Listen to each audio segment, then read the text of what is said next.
You're listening to the Patriot Nation podcast.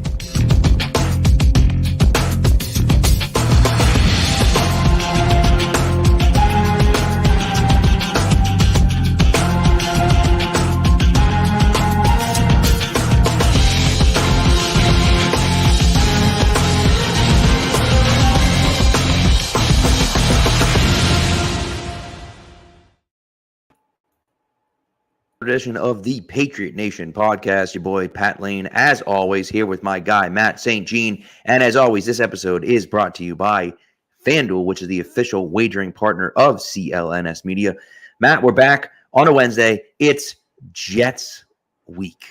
I mean, is there two better words put together in the English language for Patriots fans, at least? Yeah, I mean, those are some of the best ones. I think it's more than 2 words, but if we expand it to 4 words, I think Zach Wilson starting quarterback is also up there. That's a good one. Zach Wilson Jets week. I like that. That's even better. Yeah, I'm down with that. I am down with that. So hopefully a get-right game for the Patriots. It is absolutely 100% a must-win for the Patriots, without a doubt. I mean, it's not even one of those ones where you can argue. No. There's no argument. This is a must-win for the Patriots. You cannot start the season 0-3. That would be a disaster of all disasters. That would be horrifying. Especially when you look ahead on the schedule, and Week 4 is at Dallas, the team that might be the best team in the NFL right now, the way they're playing. That's probably, depending on how things go, that Week 4 might be the hardest game that you play all season long. 1-3 almost feels like realistically the best you're going to do to come out of the first month. So you just can't go 0-4. If you go 0-4, I think you're really you got to be perfect the rest of the way. Yeah, the season's over at 0-4. I mean, let's be realistic. If you get to 0-4, you're done, right? You're toast. 1-3, and I think not only for me does it need to be a win, but it needs to be a convincing win, because you look at what they've done, right? And we talked about a moral victory after the Eagles game. Right. And we sat there and said, hey, they played well and they played harder than we thought they would. And they hung with them the whole time and so on and so forth. And then, Tommy Kahn pointed it out on his show. And I agree with him. Like, moral victories is something you can give after the fact. Let's see how you come out the next week and play. When they came out the next week and played the same way they played against the Eagles, full of mistakes, dumb penalties, and then not be able to capitalize at the end of the game. And again, blame Mac Jones, blame whoever you want. But at the end of the day, you have to win the game, and they weren't able to do that. And so many of the reasons that they lost are just self-inflicted mistakes. And that's what makes it so difficult to deal with, because I know those are 2 tough games. I know that Miami and Philly are both very good teams. But realistically, the Patriots should have won both of those games. And the only reason they didn't, well, right, but here's my point. They should have won both of those games, and the only reason they didn't is because they screwed up. Not because the other team vastly outplayed them, or, oh my God, this team was so incredible, there's nothing you could do about it. They shot themselves in the foot over and over and over again, and that's the reason they lost both of those games. Yeah, and that's what makes it frustrating. They're both winnable against 2 really good teams. And quite frankly, I mean, after going through the tape of Miami too, since it's been out here the last 24 hours, I'm really impressed with the Dolphins. I didn't expect this team to be this good. If Miami's offense plays like this the whole season, they might win 13 or 14 games. Like, that's right. I think one moral victory I think you can take away from this, if you're looking for one, is you hold them to 7 points in the second half with Sean Wade and Miles Bryant, playing a lot there.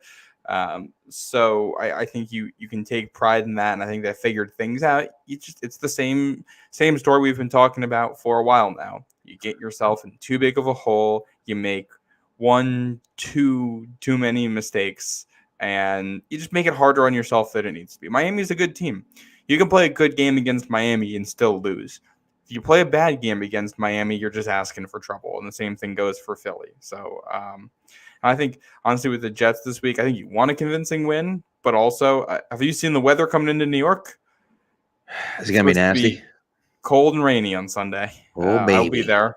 Oh, yeah, I'm getting my rain jacket out. And that's awesome. I didn't realize you were going. That's sick. Oh, yeah. And I think realistically, ideally you want a big win here. Realistically, I think you're just taking anything you can get. The Jets have a really good defense. They're going to make life miserable on you. There might not be a touchdown scored on Sunday. It could be that type of game with these defenses. So find any way to win. Yep. Play competitively with Dallas. Get out of the first month with things internally you feel like you can build on. And then, the schedule's a little bit easier here after the first month. Obviously, you still got to play the Bills twice, and you still got to go to Miami, which is tough. You still got to play Kansas City, but there's a lot of winnable games in there, and a couple chances to take down a really good team and add a quality win to the resume. 100%. So, all right, with all that being said, I know we're going to do something a little different on here. I haven't typically done this before. Yeah. And I know I did this a little bit when I did the My Guy breakdown. I did this a little bit, and I liked it. And I thought this was something that we could kind of go, do. I don't know if we're gonna do it every week, but I think it's a cool thing to do. So we're gonna do a little film breakdown. We're only gonna do a few plays. I think Matt has 2 plays he wants to look at a little closer. Yeah. I have 1 play I want to look at a little bit closer. So let's dive right in, Matt. Yeah, so the first play as we switch over here, this is going to be 2nd and 8. This is the second to last play of the first quarter. 15 seconds left. Patriots got the ball at the Miami 39-yard line. So we're gonna look at this. We know the Patriots like to spread you out. Bill O'Brien's going to use his formations to make you declare on defense what you're going to do. So you look at this formation and this at the bottom of the screen. I'm assuming you can see my mouse there, Pat? Yes. Yeah. This is Hunter Henry. And you look across and you're going to see Xavier Howard matched up with him. Now, most of the time in the NFL, if you see something like that, that means it's going to be some kind of a zone defense. So that's kind of what the Patriots are looking at here. But it's Bill O'Brien, and they like to use their motions. So Hunter Henry is going to go in motion. And would you look at that? The guy who follows him ends up being the safety. Javon Holland is a very good player. Xavier Howard's going to come down on the wide receiver. So Miami anticipates the motion, and they give away, all right, now you settle into this look. You got man-on-man coverage on the outside and 1 safety high.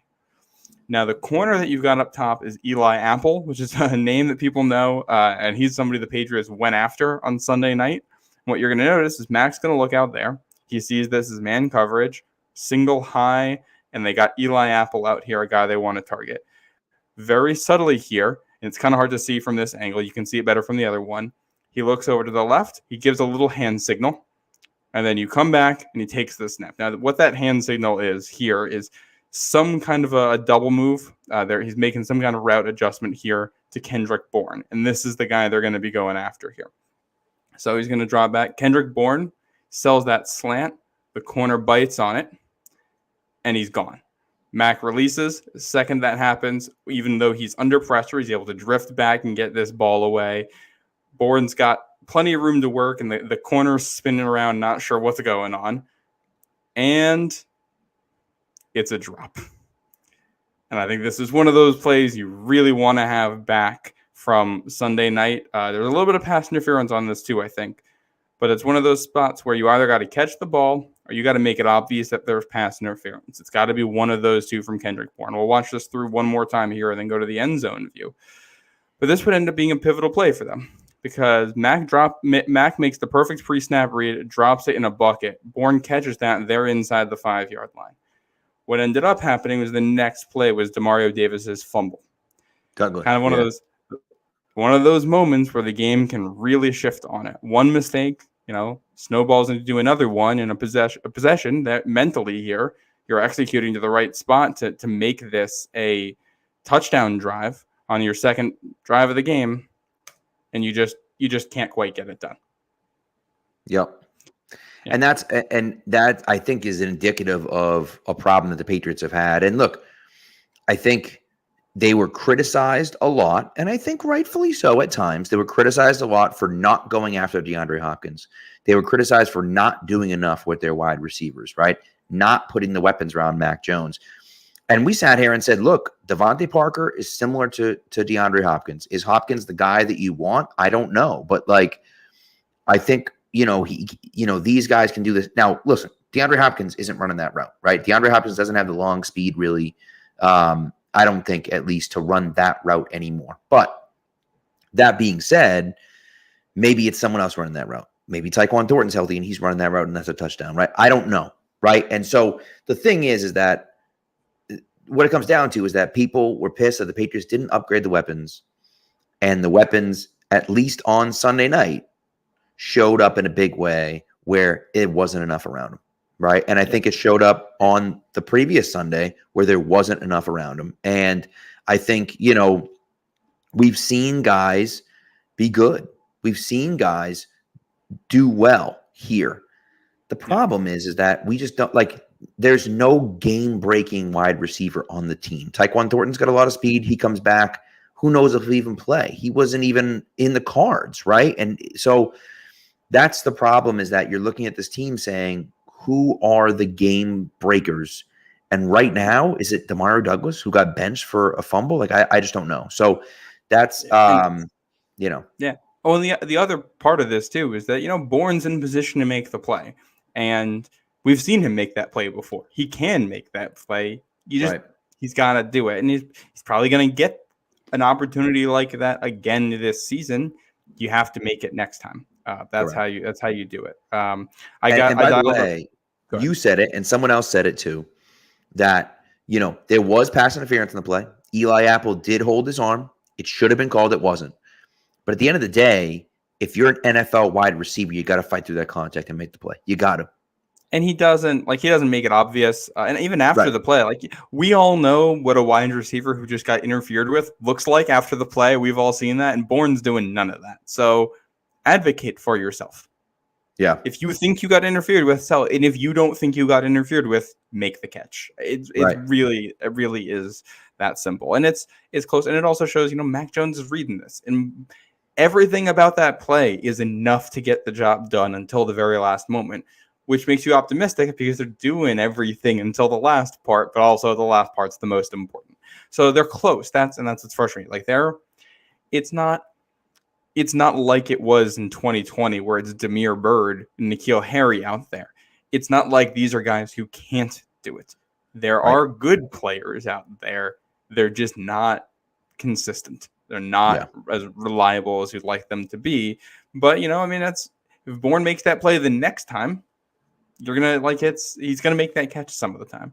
I know you have a Kendrick Bourne play we want to talk about too. I'm going to show mine first real quick. I got a defensive one, and then we'll come to yours. Okay. We'll go over to the defensive side of the ball to talk some positive stuff here, because I really liked this. So in the first half, we all saw all the motions and the funky stuff that Miami likes to do, and all kinds of weird alignments and all that. And what the Patriots did on a lot of it, they'd be aggressive. They would blitz.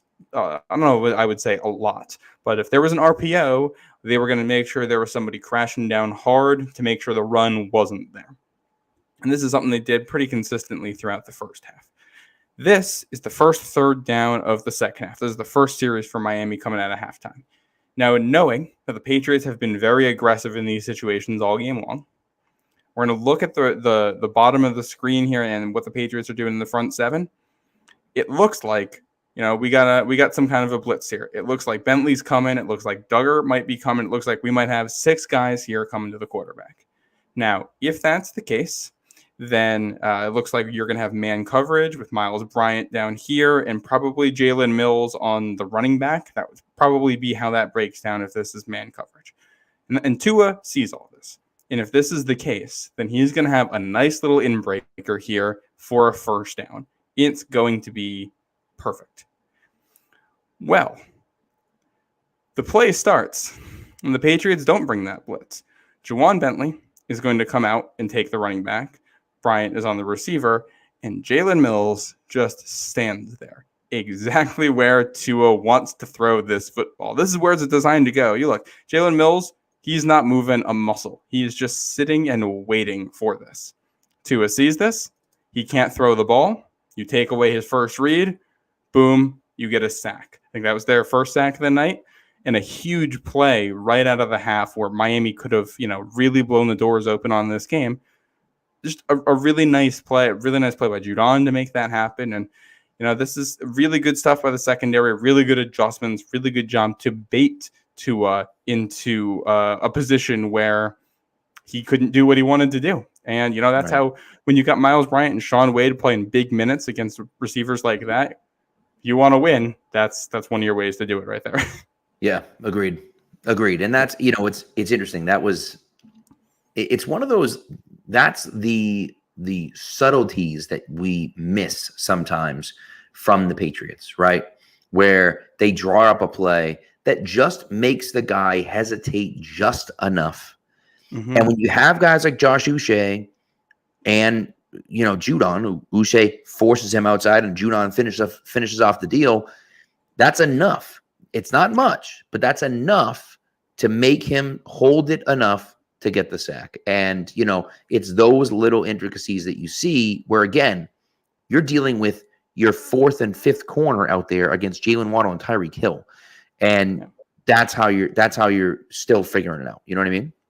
Yeah. So really good stuff. And the coaching staff did a fantastic job. And the end result's it was 24 points on, I think, 10 possessions, which still is a little bit higher than you'd like. And that's also with a missed field goal and a blocked field goal in there. So that could have been 30 points pretty easily if you don't get some stuff going your way. So stuff to tighten up on defense, but doing it enough to keep it close with the personnel you had against an offense that good, I think you got to feel good about it. Yep. Yeah. All right. Let me get to the play that you wanted to see.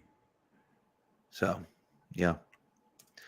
Right. Yeah, we'll see. And people are upset in the chat. I get it. It's fine. And people hate Mac for some reason, and that's okay. People hate Mac Jones because he's not Tom Brady. I mean, that's what it comes down to, is that people don't like Mac Jones because he's not Brady. We are a spoiled fan base, and I'm sorry, Matt. I know you're trying to, but we're a spoiled fan base, and we have been staring at Tom Brady, thinking that's what quarterback play looks like. And you're right. That's what perfect quarterback play looks like. Yeah, that doesn't exist in the NFL. It just doesn't. And the ball, to be clear, the ball doesn't take too long to get there on that Bourne play I had shown. That's right. The velocity on that's fine. There's only one safety. He's in the middle of the field. He can't get over to be part of that play. And Bourne beats his guy. He doesn't beat him by a massive amount, but he does win. He gets position. He gets his hands on the football. It's not none of that is on Mac Jones. That's on Kendrick Bourne having to find a way to make a play there. That's really what it comes down to. Yeah. I'll tell you, you know what's funny is that Ed says plug Joe Burrow in. What's really fascinating about Burrow and Mac Jones is that if you read Joe Burrow's scouting report, it sounds exactly the same as Mac Jones' scouting. Like word for word. It's pretty wild. There's a lot of similarities there. And I mean, we all know what a quarterback can look like when he's struggling with a leg injury too early in a season. And that's what Cincinnati's dealing with over there now. And hey, what if I told you 3 weeks ago that the Patriots were going to have a better offense than Cincinnati 2 weeks into the season? It's pretty wild. I think we'd all take that bet without knowing the context. Right, exactly. Yeah. So, but yeah, all right. You want me to dial up this play for you? Yeah. So this is a Kendrick Bourne play, another Kendrick Bourne play. This is Patriots are down 24-10 at this point, trying to score. And they're going to come out. They're going to end up in a quarters. It looks like it ends up being a quarters defense. And Kendrick Bourne, I believe, is up top here. Is he not? Yeah. That's Kendrick Bourne on all the way to the right side of the offense. And so what I want you to see, and look, they're coming towards my end zone. Okay. Some people disagree with my assessment here. Mm-hmm. I think it's the right assessment, but we'll see what happens. Should I let it play, or let's let it play? Yeah, go ahead, let it play, and then we'll kind of see where it goes from here. So you're going to see Bourne at the top. You're going to see Bourne run a post route, and Mac throws what looks to be a skinny post to me. Okay, so it ends up being an incompletion. Here's my thought. Okay, I understand that it ends up being quarters, and this safety down low, down by the numbers. Okay, it's going to be tough for him to get there. Okay. I get it's going to be tough for him to get there. But I think what Mac is looking at is, instead of bringing him to the middle of the field where that safety is going to eventually get to, Kendrick should be running the skinny post. Now, again, Whether that's on Bourne or whether that's on Mac, I don't know. Right? Was it the right read by Mac and the wrong read by Bourne? Was it the wrong read by Bourne and the right read by Mac? I don't know. But I can tell you if Bourne runs a skinny post, it's a touchdown. Yeah.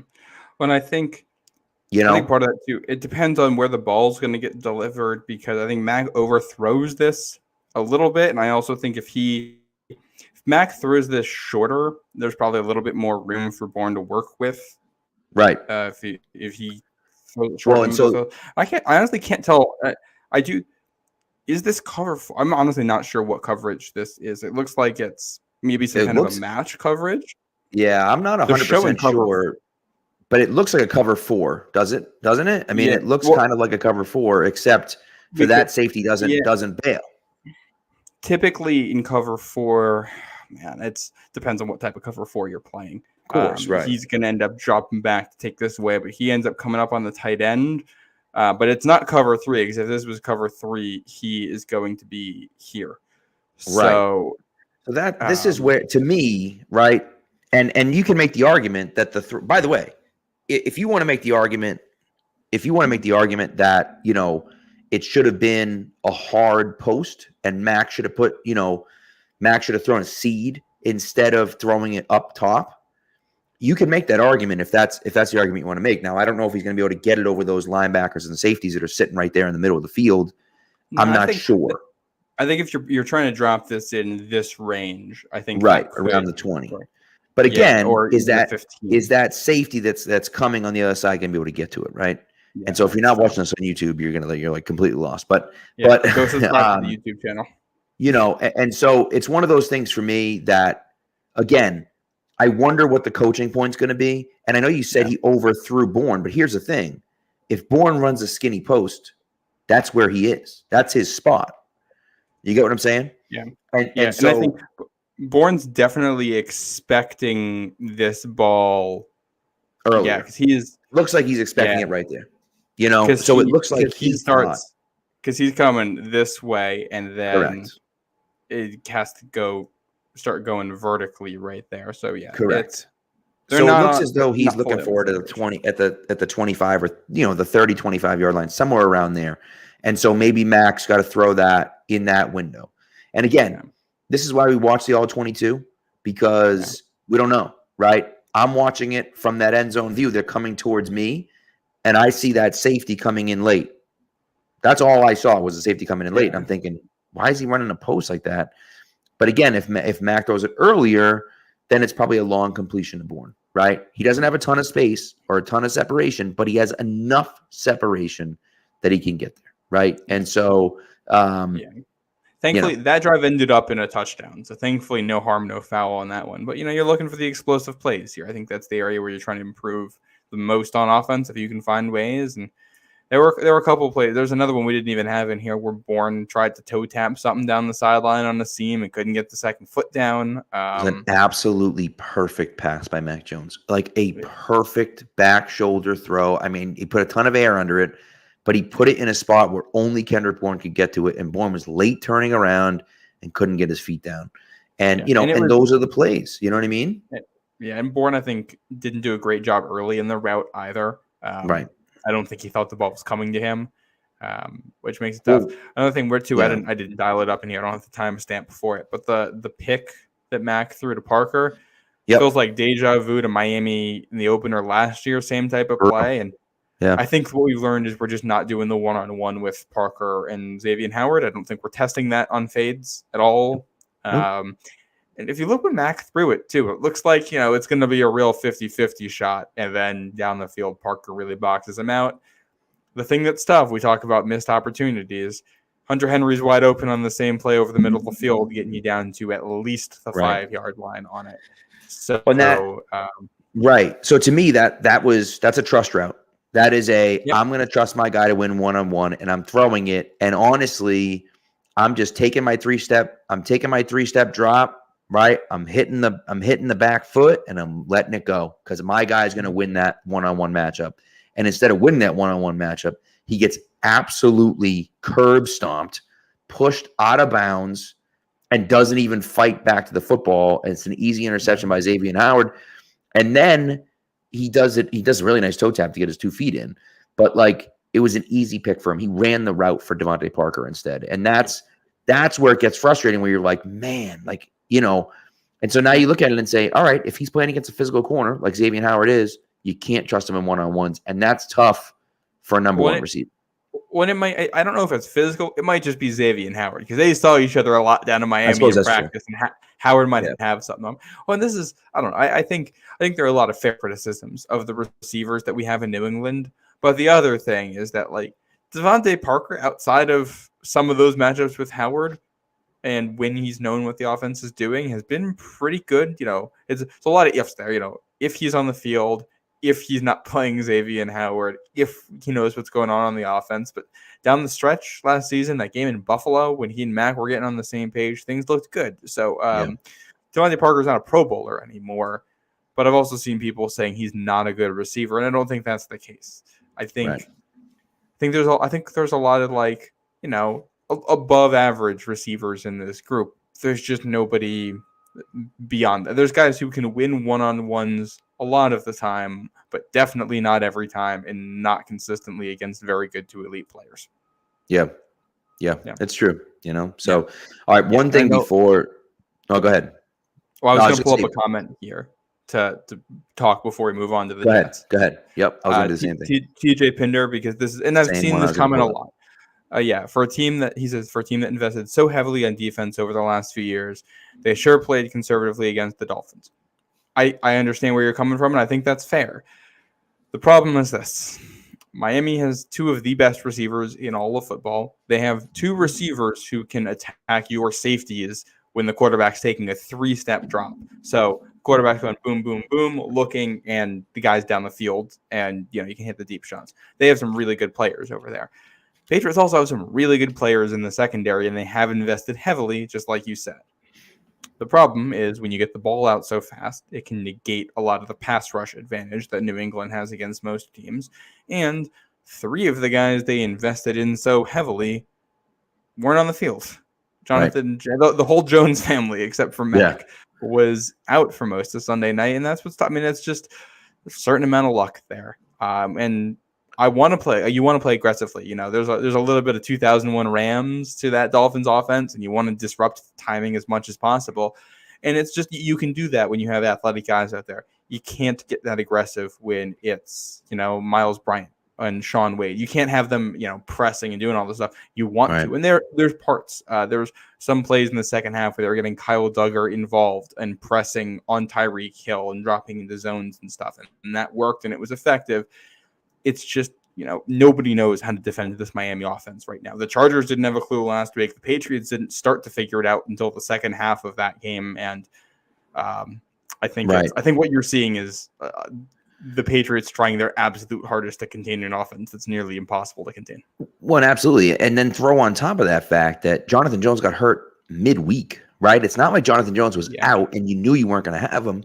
You were going into this matchup with the Dolphins thinking, all right, we have Jonathan Jones, who does a really nice job on Tyreek Hill and has consistently, but now all of a sudden he's gone on Friday, and you're like, oh God, now we have to change, the defensive game plan because we don't have John Jones. And sure, we have Marcus Jones. Okay, let's put Marcus Jones on him. Well, then Marcus Jones gets hurt, and then you're like, oh God, now what do we do? So I think when you don't have one of those guys, and look, I like Marcus Jones a lot. I still don't know if he's athletic enough to stick with Tyreek Hill. I think he did admirable when he was out there. He was pretty good in the first half. And I think they got enough athletes to deal with it. I'm going to be curious to see what this looks like the second time they meet. I know, we all get the heebie-jeebies when it comes to New England playing in Miami with what that has brought over the last 2 decades. Right. But New England's healthier when that second matchup comes around. And they kind of have a handle on the speed, and they know what's going on with that offense, and there's a little bit more tape on it. Pats are going to have a real shot in that one.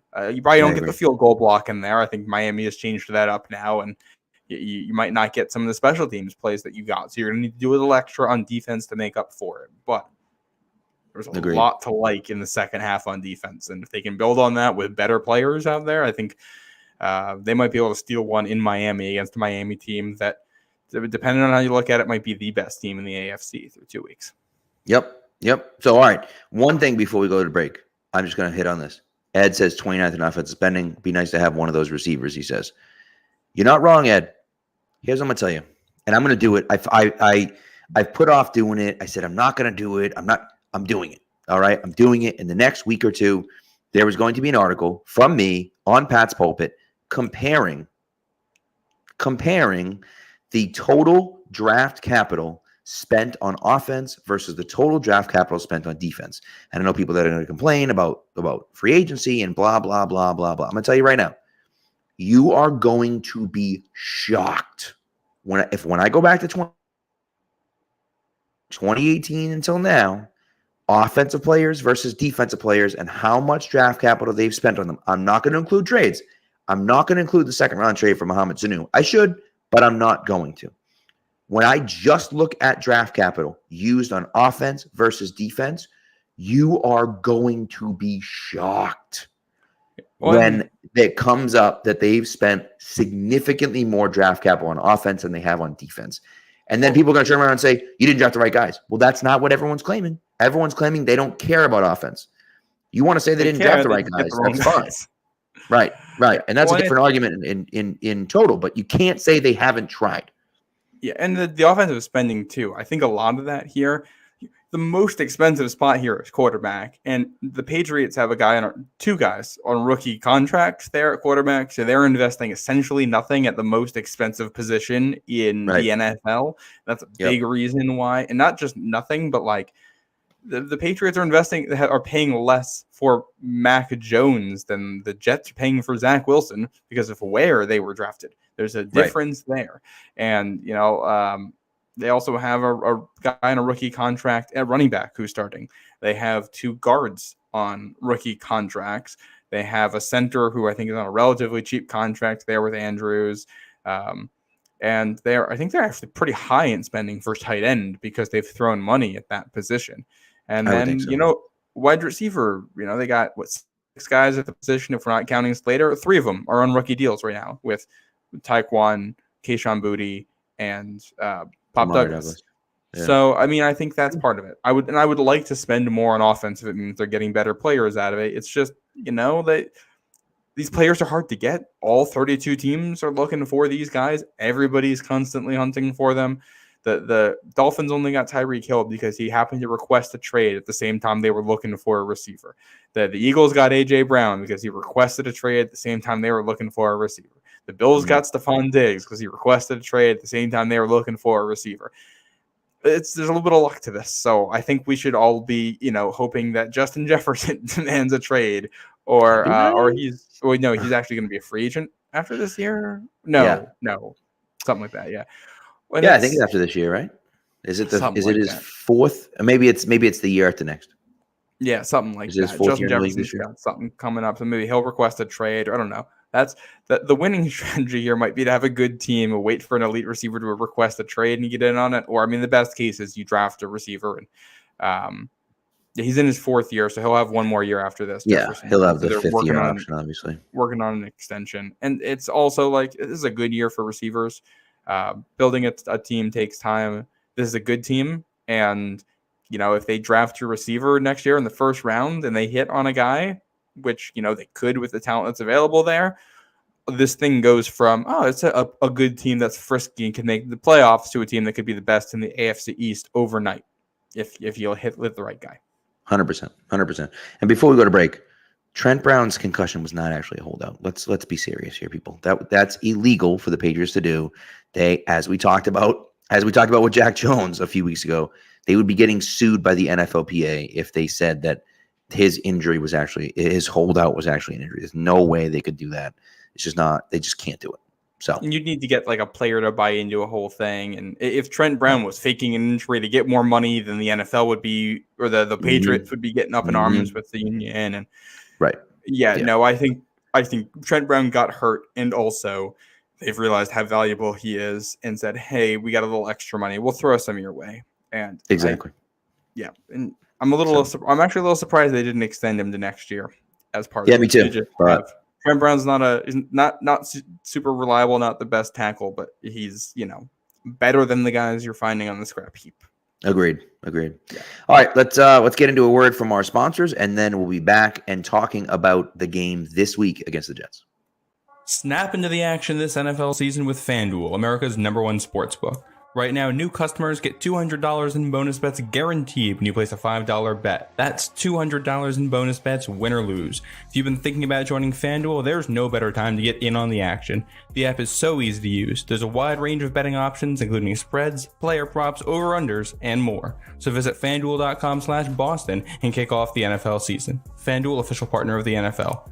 Ages 21 and up and present in Massachusetts. Hope is here. First online real money wager only. $10 first deposit required. Bonus issued as non-withdrawable bonus bets that expire 7 days after receipt. Restrictions apply. See terms at sportsbook.fanduel.com. Gamblinghelplinema.org or call 800-327-5050 for 24/7 support. Play it smart from the start. GameSenseMA.com or call 1-800-GAM-1234.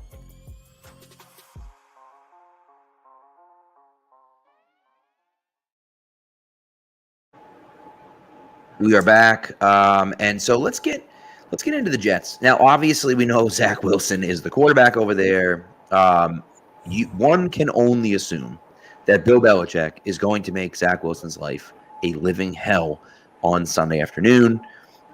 Rain, shine, snow, sleet, it doesn't really matter where they're playing or what the conditions are. Do you give the Jets – okay. Let me rephrase this. Do you give the Jets offense any chance against the Patriots defense? No. Their chance is sheer luck. Their chance is, a tipped ball if they get one blown coverage and make something happen out of it. And it's Breece Hall has looked good. So, if there's a world where the Jets running game really gets going and they're able to generate offense that way, then maybe. If the Jets have to rely on Zach Wilson at all, I don't see them having a chance in this game unless some bounces really go their way.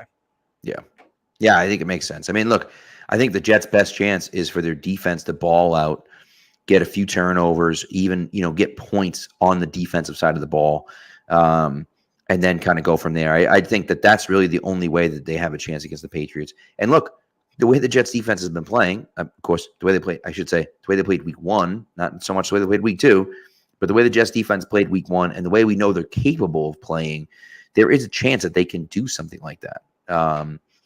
But I do wonder if, what we're going to see from the Jets. This locker room, I think, had aspirations, had Super Bowl aspirations. And now they're sitting here saying, we have Zach Wilson at quarterback, and it looks really bad, like really bad. And so I just don't know how, if you're the Jets, you're not at this point where you're just pissed and you just feel this hopeless feeling like you have no chance to win this season, Well, I think there's probably still a sliver. Like I do think Zach Wilson seems more mature this season. We've seen some mistakes on the field, but at least off the field, he's a little bit more in control and a little bit more of a leader. And I think Aaron Rodgers coming in helped. I think he needed a kind of that humbling and that reset that came with Aaron Rodgers coming in.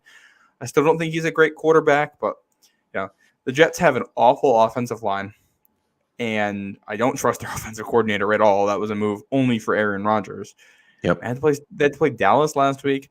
Zach Wilson wasn't why they lost last week. Right. They lost because the offense as a whole is not that good, and Dallas's defense might be the best in football. So that said, they didn't lose last week because of Zach Wilson, and I think they still have some hope because of it. I think there's a lot of offensive players saying, hey, we got to do our job better and give the quarterback a chance. I don't know how they're going to be feeling after this week. Patriots don't have Micah Parsons. They can't do some of the stuff Dallas did, but Jonathan Jones back at practice. The Patriots secondary is healthy. They don't even need Marcus Jones for this one. You can roll out Jonathan Jones, Christian Gonzalez, and Miles Bryant and feel pretty good about how you match up here.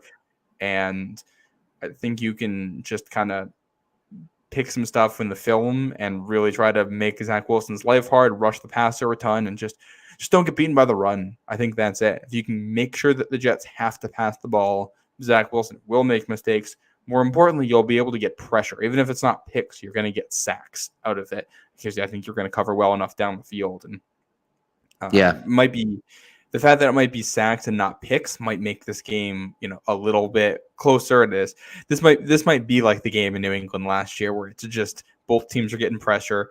Neither offense is doing anything, and it's going to come down to one big play. And if that's what it comes down to, I like New England's offense better than the Jets' offense for making a big play, but that's where, one defensive play can swing the game. One special teams play can swing the game. And that's if the Jets want to win this game, I think that's going to be where they're going to need to do it. Well, when you don't have Marcus Jones back there returning punts anymore, right? So, and again, Pop Douglas probably looks like he's going to be back there again. But, he's not the same as Marcus Jones. I don't think he's quite as explosive as a punt returner as Marcus Jones is. And he doesn't have the same instincts that Jones does either. No. One thing to kind of watch for here for special teams for New England that I've picked up both weeks on the film, when they're trying to return punts, they're having a hard time with the opposing gunners. They're getting blocked into their own returner, and that happened weeks 1 and week 2. If this is a rainy Sunday in New York and it's going to come, this game might swing on one special teams play, that's an area where you want to clean up because that's one of those that can turn into a muff in a hurry, and the Jets recover it in field goal range and they win a game 6-3 because that ends up being the difference. And which honestly is surprising because, one side is Schooler and usually Peppers, and the other side is Gonzalez, and so I can see that. But Slater is involved in that, and I think it's just an awareness thing. Which Mike Reese pointed this out in his kind of notes that he puts on Twitter about Brendan Schooler might be primed for an All-Pro season here, and I think the film reflects that. I think Schooler might actually be playing better than Matthew Slater on special teams right now, and this isn't just the blocked field goal. This is all the other stuff he's doing. He's making a lot of plays on special teams, so. That's the other way. I mean, he's a guy who could be a difference maker, forcing a fumble or getting a block to get a good kick or punt return. He's been electric. He's fun to watch. When it's special teams, just find 41 for New England and enjoy watching him. Yeah, he's great. He's really great. And obviously that block field goal was incredible. If you haven't seen Pat McAfee's breakdown, go do yourself a favor. Go on to X and watch it. And it's we're not outrageous. We're not calling it X, Pat. We're not doing that. Okay. Go on to Twitter. I think it's funny because PMT is calling him, I was watching X videos. Yeah, I was watching an X video yesterday. And I just think it's hilarious. But yes, go on to Twitter and find the Pat McAfee breakdown. It's incredible. We were like, we can't even do a breakdown of that play because the McAfee breakdown was so perfect that it's like you can't possibly top that. So forget it. But anyway, so look, I think defensively, I thought Christian Gonzalez played a great game on Sunday night. And he wasn't in some of the times it was frustrating because he was playing back so far that he's just giving up an easy pass. And that's not on him. That's just his technique. You know what I mean? He's back there and it's like, hey, don't let anyone get behind you. And so they run a quick 5-yard out. And it's like, what are you supposed to do? He's 15 yards back, So obviously you had some of that, but look, the first 4 games he's getting AJ Brown and Devonta Smith.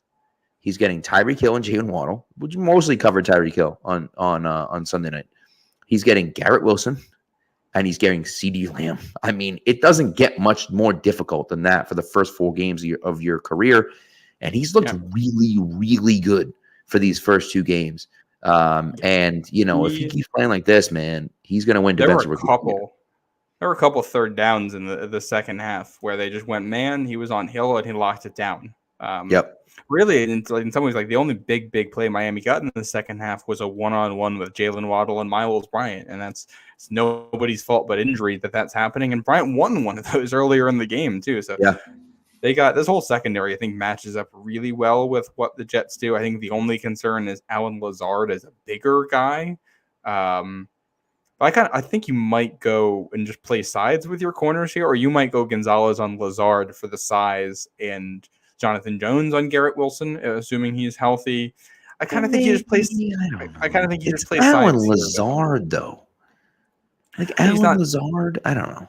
He's fun, but I mean Gonzalez could clamp him down. I think. You you do want to see Gonzalez up the physicality level a little bit too. And in some ways, Jonathan Jones is more physical, and Jones on Lazard might make more sense with Gonzalez following around Wilson. We'll see how they attack that. I think there's a number of ways that make sense. I'm curious to see where they land on it. Yeah, no, that's going to be fascinating, and that's going to be the matchup to watch. Look, we know that the Patriots offense, everyone's expecting the Patriots offense to be great, and everyone wants the Patriots offense to be great. And we'll get into my prop bets later. But I don't think the Patriots offense is going to be great in this game. I think the Jets defense is very, very good. And I don't think it's going to be a reflection on how the Patriots offense is if they're not great in this game. The question is, what can they do when it matters? Can they get into the red zone? Can they score points when they're in there? Can they turn in some efficient drives? That's going to be the question. And if Trent Brown is healthy, and Calvin Anderson, I want to pull up a comment that someone had. It was Josh Littlejohn said, does anyone in the chat feel like Patriots should sign La'el Collins to play right tackle?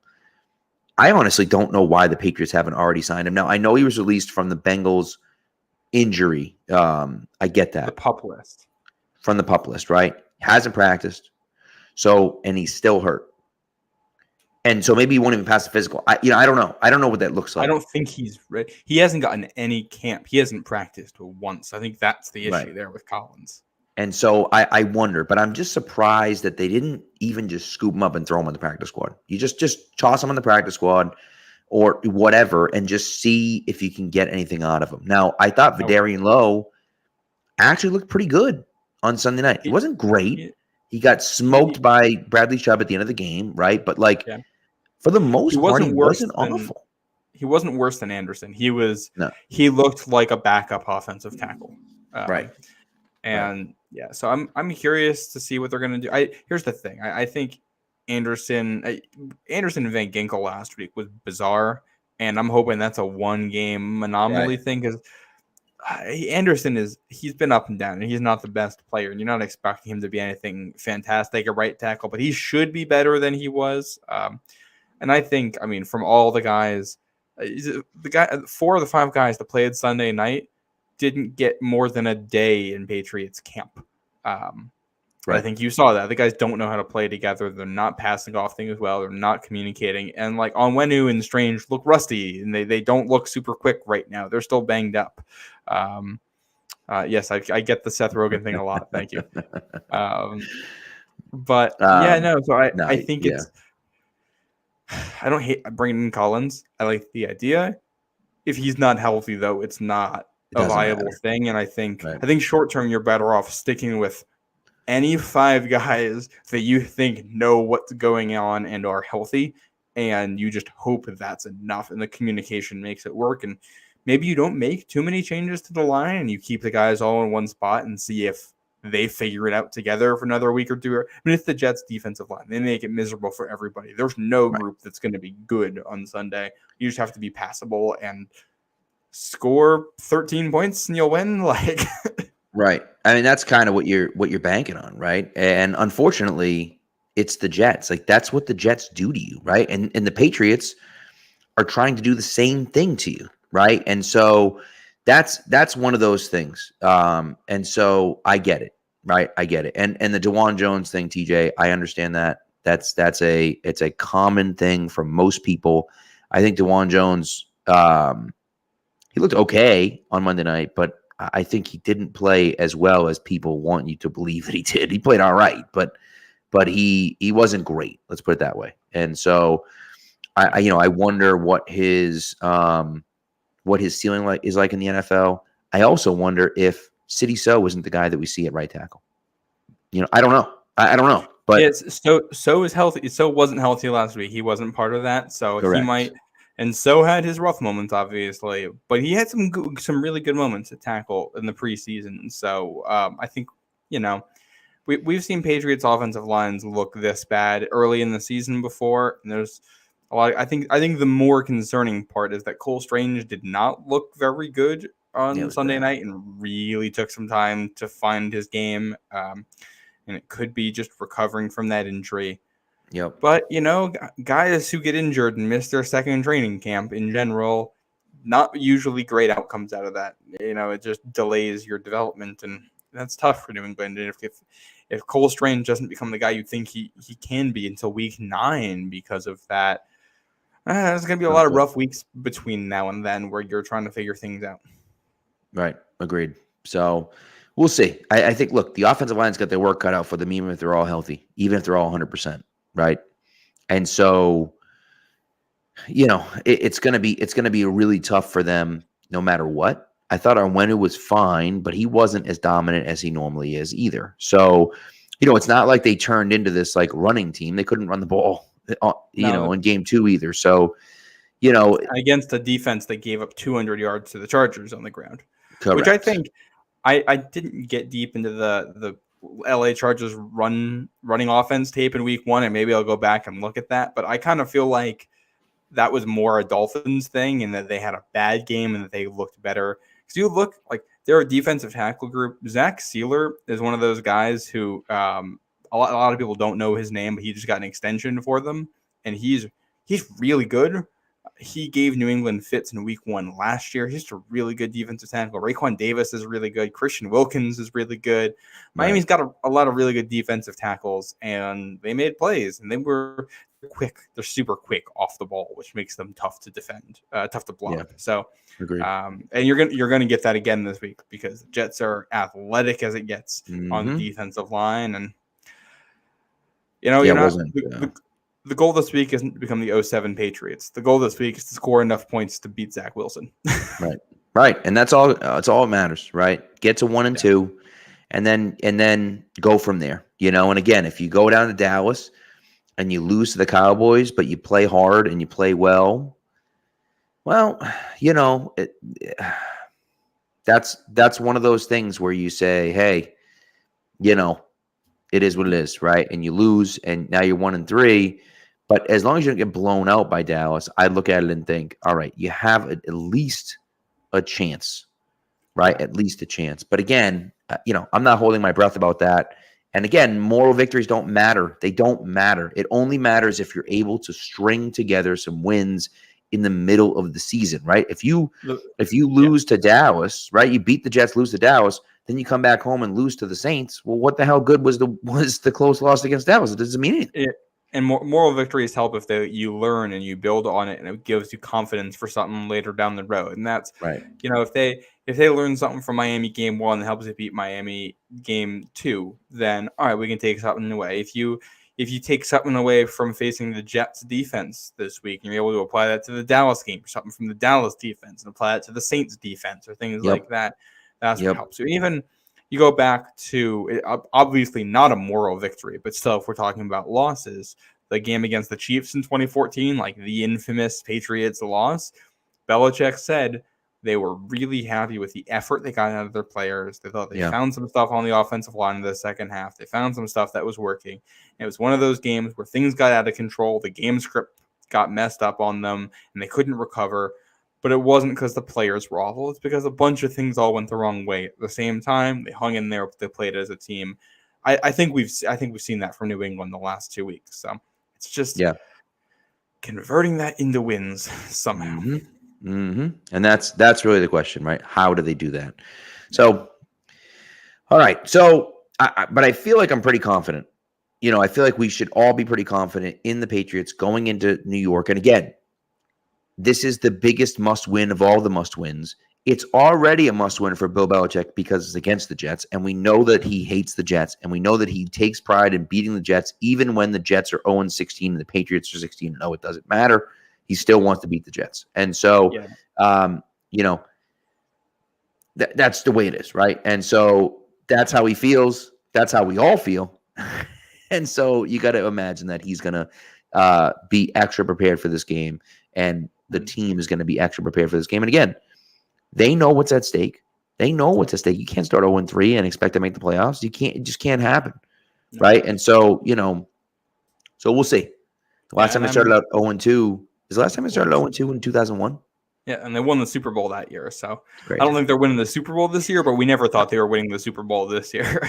That's a great point. Yeah. So, and what's their last loss against the Jets? Was it the 2015 overtime game?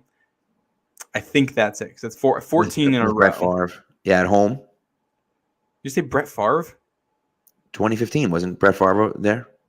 Oh boy, you're 5 years off there. Oh god, 2010. Jeez, I'm getting old. Yeah, was that Sanchez? That was no, it was Ryan Fitzpatrick that one year. Jesus.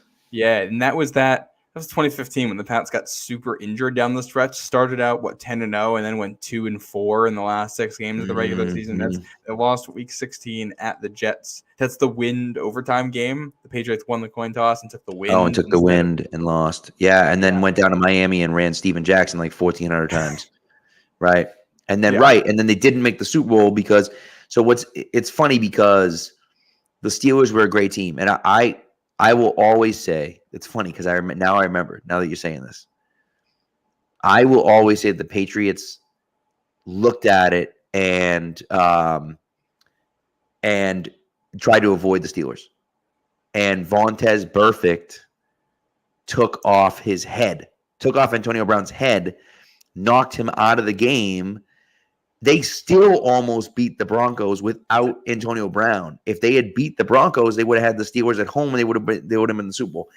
It almost worked out perfectly, except for the fact that you couldn't depend on Vontaze Burfict. Absolutely, what? That changed the trajectory of a million different things because Antonio Brown gets CTE from it's a whole mess. Well, and it's that Bengals Steelers playoff game too. It's just like that's peak Bengals play. Like that's peak pre-Joe Burrow Bengals too. Just everybody forgets Andy Dalton was an MVP candidate that year too. He was playing really well and he got hurt. I think Brandon Allen was their starting quarterback for that game. And they still should have won. They still should have won, which is crazy. Yeah. But honestly, that 2015 shout out to the Broncos team that year was also legit. I wish we won, but I got no animosity towards Von Miller and DeMarcus Ware. They did something special. Yeah, they were nasty. But screw Peyton Manning. Yeah. So all right. We're doing where do we want to go? Do we want to go props? Do we want to go trivia? Let's do props first, then we'll do trivia, and then we'll do this week in sports history. So just so that we're on the same page about the props, okay? Because we didn't really talk about this. Okay, we didn't really talk about this, but we will talk about it right now. What we're doing for the prop bets, Matt and I are picking 2 prop bets every week. Okay, the overall loser for the prop bet, okay, is going to attempt to complete the conditioning test for the New England Patriots. Now, listen, before we get crazy here, it's going to be the offensive lineman conditioning test. Okay, it's not going to be the wide receiver conditioning test, but it's going to be the offensive lineman conditioning test for the New England Patriots. We will film it. We will put it up on the YouTube. We will hope that we don't die. You have to run a certain amount, and I think you have to run X amount of 100-yard dashes, and you have to do it in a certain amount of time. Are you paying for my inhaler on this one, Pat? I will pay for your inhaler on this one. And honestly, I might just even if I win, I might just do it. By the way, I'm not going to win. I'm freaking terrible at this. But neither of us have gotten one right. No, that's not true. That's not true. You, sir, are 1-3, and I am 0-4. You picked CeeDee Lamb over in the receiving yards in week 1. I did not pick anything good week 1 or week 2, so I'm 0-4. You're 1-3. It's not great. It's not great. Well, I think I don't know. We haven't really. We're figuring this out on the fly. I think there should be some consideration given to like what the actual odds are. Maybe we'll give like points for it because if you get something that's crazier and you really push for something, then you can get a little extra out of it. That's a good point. Let's pretend like we're putting $1 on each of these. Your dad says that you cannot run, so that's true. I'm awful. So you better win. I'm just gonna take the over on Zach Wilson interceptions every week. See, there you go. Look at that. You know what I mean? Just keep doing what I did and take the Kyle Pitts over receiving. It's bound to hit at some point. The over on Kyle Pitts receiving yards was 36.5. 36.5. He had 15. How the hell does he get? Jonnu Smith had 41 yards receiving and Kyle Pitts had 15. Patriots explain that to me. It's crazy. Anyways, all right. So You want to go first? I will go first. My first one is it comes from the Cardinals game, who are going to lose by 1 billion points. But I have James Conner anytime TD score. That's a plus 210. James Conner anytime TD score. I like that. I actually almost went to something from that game, but I'm not going to. I don't know. Is it? It's not strictly player props, right? It's just any. You can do whatever you want. Okay, because I'm gonna get a little aggressive here on this one. We're doing the over under in the Broncos Dolphins game, but we're gonna do an alternate line on it to just get a little bit more juice on it. I'm gonna now hold on. No. Get out of here with this, dude. You're trying to win. Just take the over under as where it is right now. If you want to bet something else, go ahead and bet something else. Take the over under at the normal at the normal. Are you going over? I assume. Yeah, I'm taking the over. Miami's offense and Denver's offense has quietly been really good this year. The Broncos are leading the league in points per drive right now. I agree. So what is it? It's 48.5 right now. I was going to push it to 55.5, but no. That's outrageous. 48.5 is where you're going to go. You like it at 55.5. You love it at 48.5. That's the way it goes. And I like this prop bet. Matt streaking the field and not getting 5 yards before being tackled by security. My thanks. That's from my dad. We will be at the game on Sunday. So, oh man, I can't wait till your dad's in the stands trying to like convince you. He's like, "Come on, let's go, Matt. You got this." From the 300s to run all the way down to the field. Oh goodness, that's good. All right, so my second is Mac Jones. I'm going Mac Jones under 223.5 yards. Look, here's the thing. I think the Patriots are going to win, but I do think that the Patriots are going to take the lead fairly early, and I think they're going to turn into a running team, and I think they're going to have trouble moving the ball. And so Mac Jones, it just smells like an under game to me, so I'm going under 223.5. We're on the same page here, Pat. I'm going with an under from the same game, just a different under. I'm going under 3.5 total touchdowns scored. Okay, I like that one. Yeah, and if there was a lower line, I would have taken it. I think there's I was looking for it and I couldn't find it, but I was considering just taking the no touchdown scored in the game prop. Jesus. That's outrageous. It's going to be windy and raining on Sunday with these offensive lines and these defensive lines. I think if you want to have some fun, I'm going to have an article on Pat's Pulpit on Sunday. And these are the FanDuel lines that we're talking about, but I'll have an article on Sunday it comes out Sunday, and I'm probably going to have something in there about like taking defensive touchdown scored or a special teams touchdown scored or something like that in this game as one of the props because I like it. And so by the way, so here's what we're going to do, right? I like the idea of doing the props, but I also love your idea of adding a little more juice to the game. So I think here's what we're going to do. I think let's save it for later on in the season, but I think if you do pick a crazy prop like the ones that you're talking about, right? That you lose a point if you lose, but that you get 1.5 points if you win.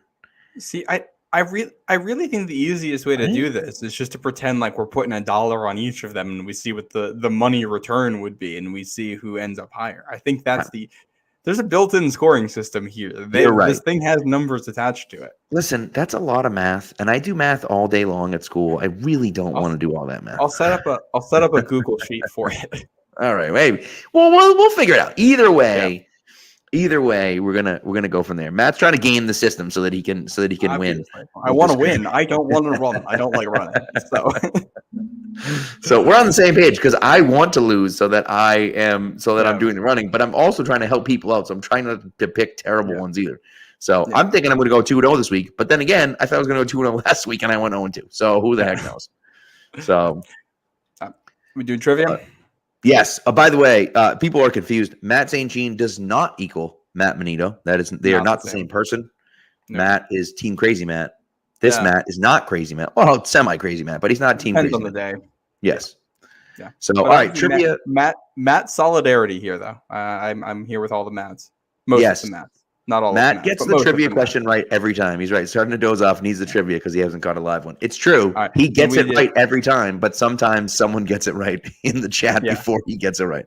So here we go. So I did not come prepared on Sunday for the solo show. I had some technical difficulties before I even got that thing live. So we didn't do a question on Sunday, and I didn't even have the winner of last Wednesday's for the show on Sunday. So we're just pretending like there was nothing on Sunday.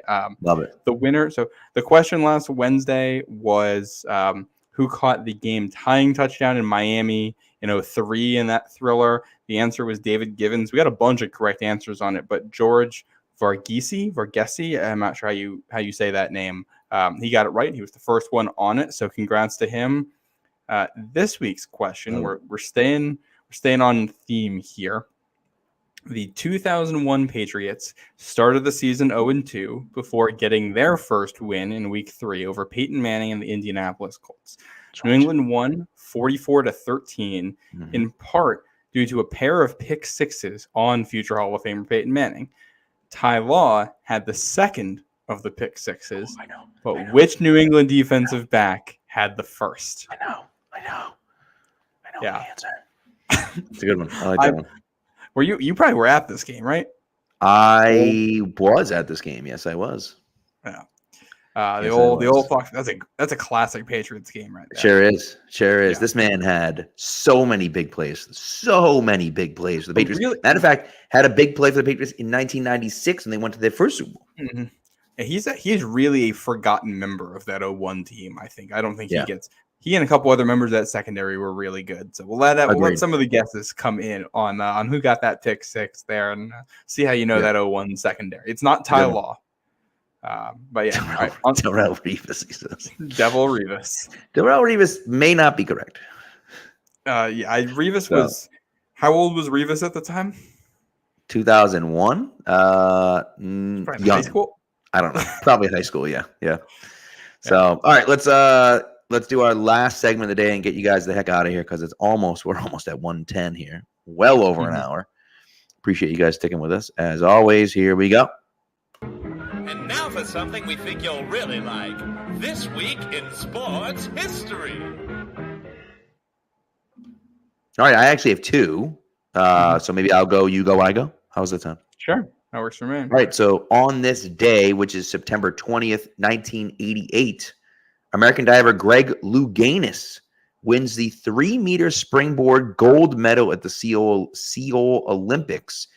What's fascinating about this is that the day before he had hit his head as he was jumping into the pool, and he was HIV positive, and it was like a huge story that he had hit his head and was bleeding and stuff like that. And so it was kind of a wild story back then. But he did win gold the next day after smashing his head. That's awesome. That's a wild story. I didn't. Yeah, it's before my time. Yep. That's pretty cool. I got two here, but it's a 2-in-1, so I can do both at the same time. On this day in 1955, Willie Mays homered off of Vern Law for the Pirates in both games in a doubleheader, and in doing so, he became the 7th player to hit 50 home runs in a season. Love it. That's great. And my last one is September 20th, 1973. Billie Jean King beats Bobby Riggs in the Battle of the Sexes tennis match. They actually made a movie about this with Emma Stone and Steve Carell. Of course, Billie Jean King, a famous women's tennis player, and Bobby Riggs, a famous men's tennis player. And Billie Jean King beat him in a Battle of the Sexes match. And so I've never actually seen the movie, but I've seen the preview for it and have wanted to watch it and just never actually gotten around to see it. But I'll watch anything with Steve Carell, to be honest with you. That's the thing, man. And he's like kind of a dick in it because it's like that's character. What Bobby Riggs was kind of like he was kind of like an asshole. And I don't think he was like totally an asshole, but he kind of was. So, but anyways, so there you go. A note for Sunday, because you can't get out of one of these podcasts without a uniform note of some kind. Looks like the Jets are going white at home for this one, which they usually do early in the season.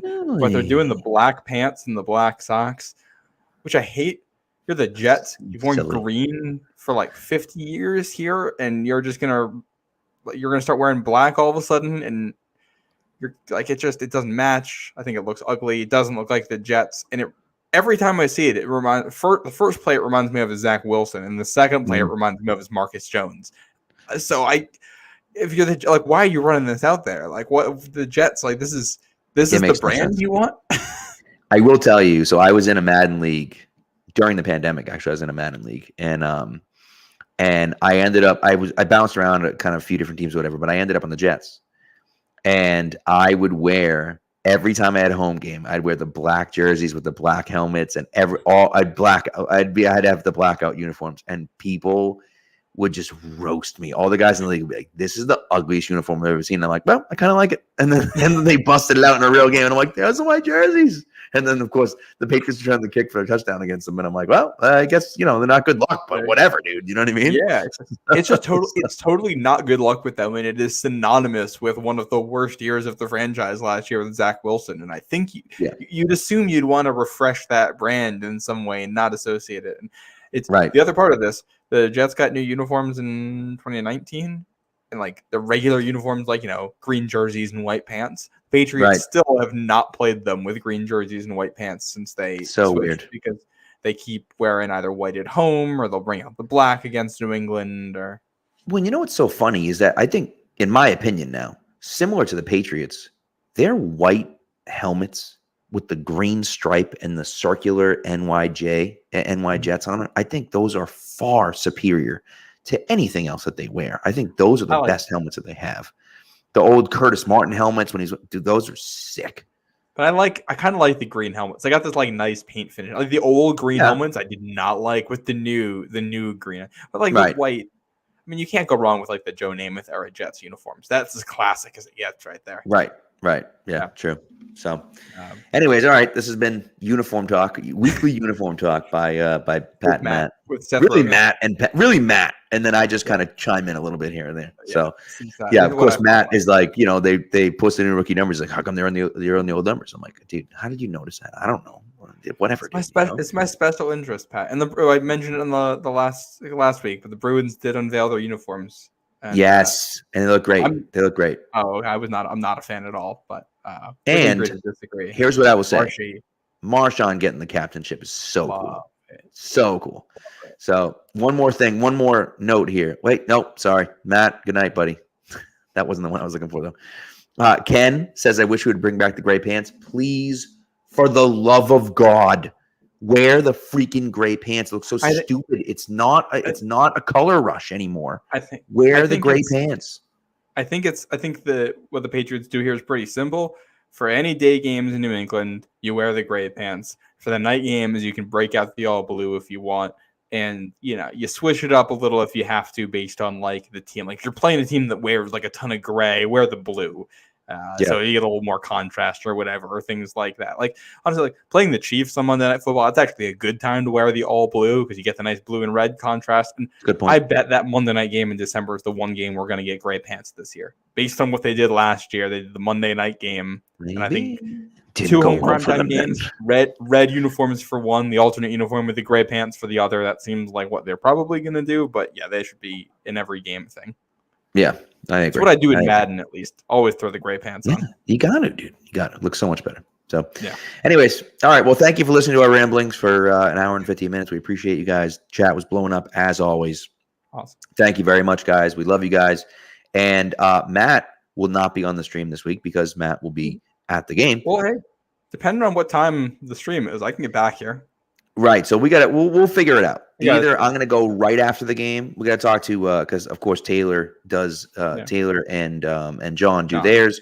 I don't know what they're going to do. I'm not sure if Taylor's going to be there or not. So we got to kind of figure that out. So either it'll be right after the game with just me, or maybe it'll be halftime of those 4:30 games, and then in that case, maybe Matt will be with us too. So we will we'll figure it out. Either it's going to be just me, or it could be both of us. You never know. So, but either way, we will talk to you Sunday, breaking down what hopefully should be a Patriots win, sending them to 1-2.